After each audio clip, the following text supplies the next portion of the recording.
Lee Harvey Oswald was your typical America-hating communist from Louisiana, and like every risky-living pinko from the South, he grew up watching American spy dramas, volunteered for a civilian air patrol run by a CIA contract agent, and joined the US Marines. Nicknamed Oswaldsky for his tendency to speak Russian and spout pro-Soviet propaganda, he was given special training and assigned to one of the most sensitive facilities in the world, running the radar for the U-2s spying on the Ruskies and the Chi-Coms. After contracting gonorrhea in the line of duty, Oswald was tested for Russian proficiency before being honorably discharged to take care of his mother who wasn't ill and flew to Europe using money he didn't have on planes that didn't exist to arrive at Helsinki, where he stayed at the most luxurious hotel in town before waltzing into the Soviet Union at the height of the Cold War. While there, he kept a detailed log of Soviet facilities, made notes about microdots, and carried a CIA standard-issue Minox camera before getting bored and returning to the United States on a military jet using money loaned to him from the US Embassy. After waltzing back into the United States after supposedly defecting to the enemy at the height of the Cold War, he settled back in New Orleans where he appeared in radio and TV interviews, got into fistfights on the street, and handed out leaflets from a pro-Castro Cuban group sharing office space with an ex-FBI agent involved in government-sponsored anti-Castro Cuban groups. Moving to Texas and befriending a millionaire Russian oilman who helped to get him a job at the Texas Schoolbook Depository, Oswald made sure to let his murderous intent be known by attempting to assassinate a right-wing general in the area, thus potentially jeopardizing any plot to kill the president, and sent vanity photos of himself posing with his rifle to his close friends. On the morning of November 22, 1963, Lee Harvey Oswald went to work in the Schoolbook Depository where the president just happened to be driving by.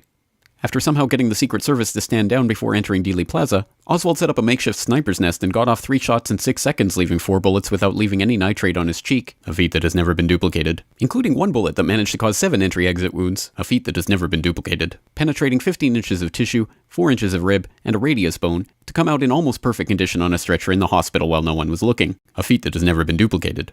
He then ran downstairs and got himself a Coke from the vending machine within seconds of the assassination before heading home, grabbing his things, walking down the street, shooting a police officer, ducking into a movie theater, and waiting to be arrested. After jumping up and pulling his gun on the police officers who swarmed the theater, he was led out the front door, or the back, and taken into police custody. While there, he is not charged with the murder of the president. Did you kill the president? No, I've not been charged with that. In fact, nobody has said that to me yet.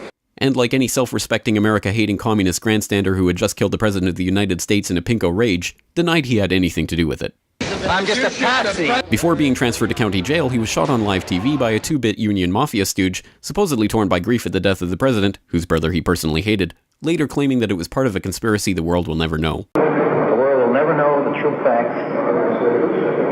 Luckily, the crusading journalist of the unbiased media told the public the straight truth about what happened. His head could be seen to move violently forward.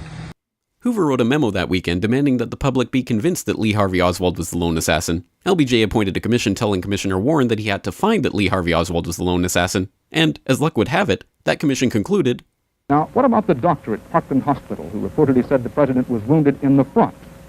Actually, the doctor told the commission, and a newspaper report agrees, that he said only that the bullet could have entered from the front. But because of the president's condition and their desperate haste, the doctors never turned him over, never saw the similar wound where the bullet actually entered from the back. This is the story of the JFK assassination, as brought to you by the truth tellers in government. Those weapons of mass destruction got to be somewhere. And the media. And if you have any questions about it, you are a woo-woo, grassy knoll, tinfoil, lizard-fearing America hater.